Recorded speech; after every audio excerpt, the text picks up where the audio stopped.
I want to give all praises, glory, and honor to Yahweh, Bashem, Yahushai, Bashem, HaKadosh. Double honors to the outer apostles and the elders of Great Millstone who rule well and teach well, and the mighty Shalom to the hopeful elect that are scattered four corners of the earth in the same spirit. Lord, willing that you continue to endure and be sincere. And Shalom to the Akwat Yom that are believers of this faith and this truth. Lord, willing that you continue to pursue your lot,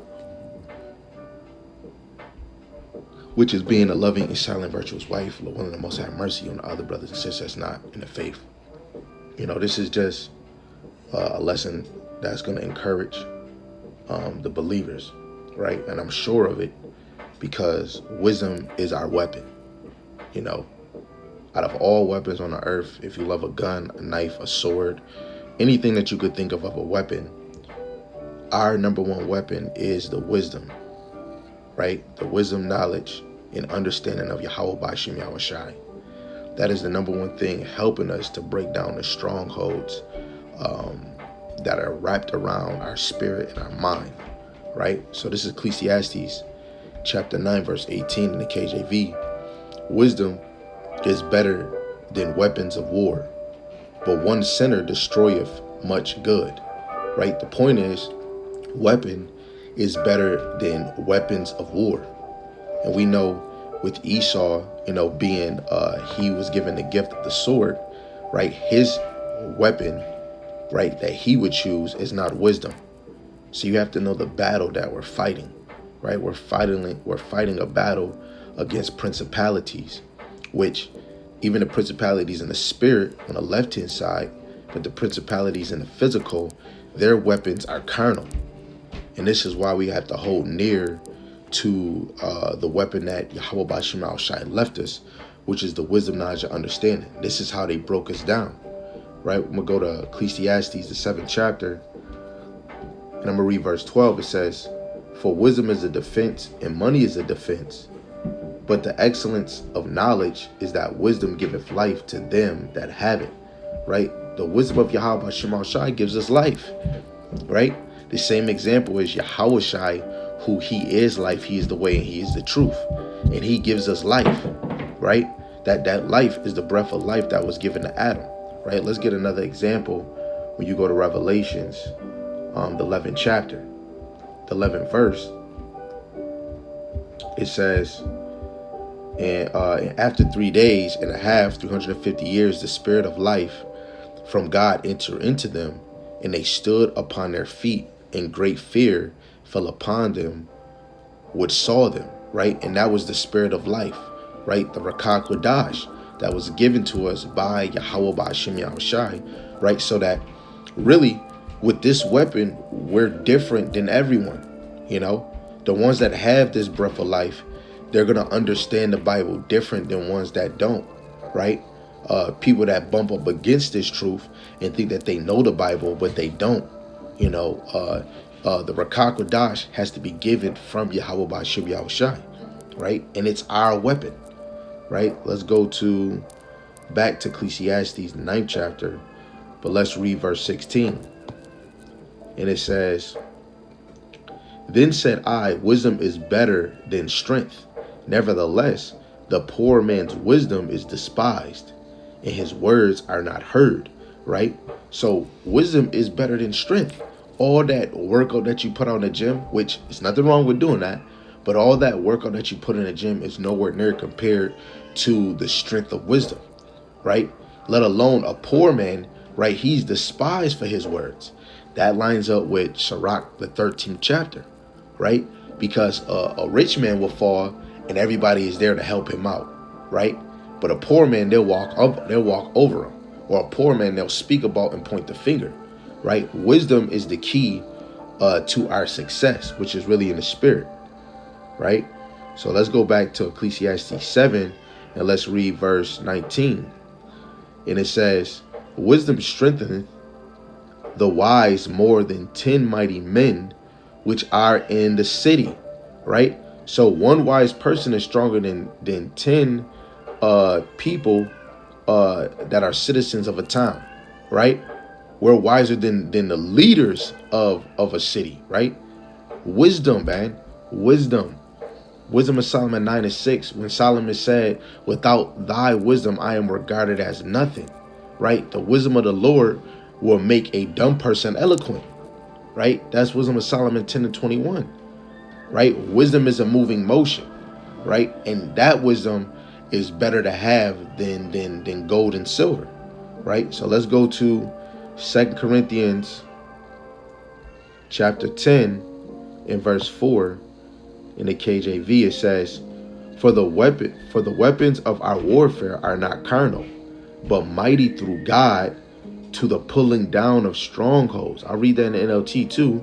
We use God's mighty weapons, not worldly weapons, to knock down the strongholds of human reasoning and to destroy false arguments, right? This wisdom, knowledge, understanding, this word is helping us break down strongholds. But everybody is not able to have the understanding to be able to break down them strongholds. And why? Why would I say that? 1 Corinthians 2, starting at verse 9, it says, but as it is written, I have not seen nor ear heard, neither have entered into the heart of man the things which God hath prepared for them that love him. But God hath revealed them unto us by his Spirit. For the Spirit searcheth all things, yet the deep things of God. For what man knoweth the things of a man, save the spirit of a man which is in him? Even so the things of God knoweth no man, but the Spirit of God, right? You got to have the Spirit of Yahweh Ba'Shem Al-Shai to understand these things, right? I think, let me see, right? You got to have the Spirit of Yahweh Ba'Shem Al-Shai to understand these things. Right here. I'm going to read this in the NLT and the KJV, but I'm going to start in the KJV. This is 1 Corinthians chapter 2 in verse 14.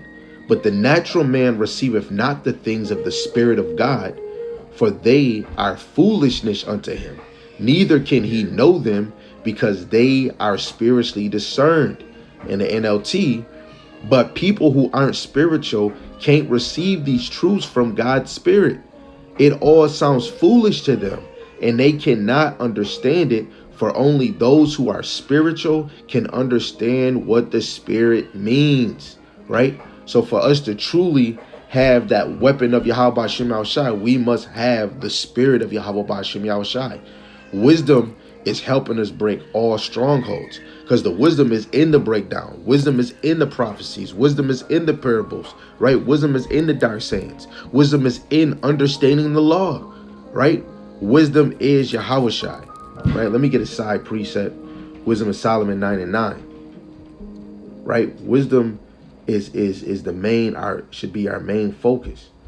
Right, the wisdom of Yahweh Ba'Shem Al-Shai. This is Wisdom of Solomon chapter 9 verse 9.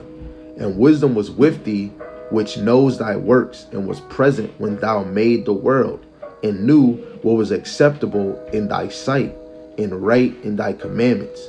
Right, when you go to Wisdom of Solomon 7. Wisdom will not enter a deceitful soul, right? It's entering into pure souls, right?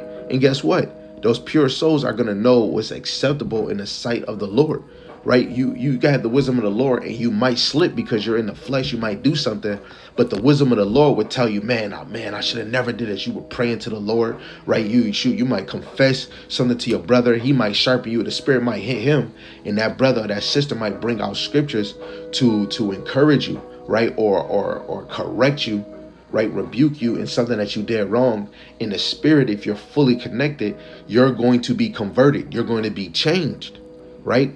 That's how powerful this weapon is. It makes you convert, right? I'm going to read that, what I'm thinking of in the NLT, Romans 12:2. It says, don't copy the behavior and customs of this world, but let God transform you into a new person by changing the way you think. Then you will learn to know God's will for you, which is good and pleasing and perfect. Right? We have to have a changed mind. You have to have this wisdom, knowledge of Yahweh Ba'Shem Al-Shai to move different, right? To move different, and to not to be a reflection of this world, but to be a true reflection of Yahweh Ba'Shem Al-Shai, right? Let's go to this one, Ephesians, the 6th chapter, verse 17. It says, and take the helmet of salvation, the sword of the Spirit, which is the word of God. Right? For us to get that wisdom, we have to be dabbling in devouring the word of Yahweh Ba'ashem Yahushai. Better yet, let me get this in 2nd Ezra, the 8th chapter, in verse 4. It says, wait, Salaki, I'm in a wrong book. Why take me there? 2nd Ezra, chapter 8, in verse 4. It says, and this is Ezra saying this, he says, so answered I and said, swallow then down, O my soul, understanding and devour wisdom. Right? For Ezra to understand what was going to be revealed to him in the book of 2nd Ezra, he had to devour wisdom. Right? And his soul had to be understanding, so the things that he see, he'll have understanding. Right? But let alone, another way we even get understanding is by, like I'm using myself as an example. If I'm watching a lesson and a brother is giving sense on what is going on, I'm able to get that understanding. Now, if the Lord is dealing with me, I will comprehend what they're bringing forth. You know, if the Lord not dealing with me, somebody can bring out something and I'm not comprehending it. I'm not getting it. Right? So as much as we can get understanding, devour understanding. Right? Run to it. Right? Have it as a desire in your heart. Right? Because we need this. Let alone the more you the more you use it, why you need it, the more you're gonna crave and want it. Right? You have to want this wisdom. Right? This is our weapon. Right? Right now, on this side, this is our weapon. Being in this flesh, wisdom is our weapon. When we get the kingdom, we're going to be a weapon ourselves. But guess what? You're still going to have wisdom, but abundant of wisdom. That's how powerful wisdom is, especially when you get your glorified body. The wisdom is going to be beyond that. You'll be able to know the things you have done in your past. You'll be able to know who you is. Right? The Lord is going to unlock the wisdom when we get that glorified body for you to know who you is. Yes, you know you're an Israelite, but you don't know who you is. For the elect, talking about the 144,000, even you elect ladies, you were somebody that was on this earth before. And your original name is with Yahweh Ba'ashem Yahushai. When he opened up that key and give you that glorified body, you're going to know. You're going to know, right? And we're going to know other things. We're going to know elements. You're going to fully know about molecules. You're going to fully know about bacteria. You're going to fully know the way of life. And really, when we go in these scriptures, the Lord is giving us the understanding of the way of life. He's revealing his wisdom and knowledge to those that fear him, right? And that's all in Yahweh Ba'ashem Yahushai. It's all in Yahweh Ba'ashem Yahushai. It's all in Yahweh Ba'ashem Yahushai. Lord willing, this is motivating you to put a drive and to put something in you to strive to get that wisdom. Strive to get your spiritual weapon. Again, the title of this lesson is Wisdom is Our Weapon. All praises to Yahweh, Ba'ashem, Yahushai, Ba'ashem Rakakudash, and double honors to the elder apostles and the elders of Great Millstone who rule well and teach well through the Spirit. With that, Shalom, Shalom.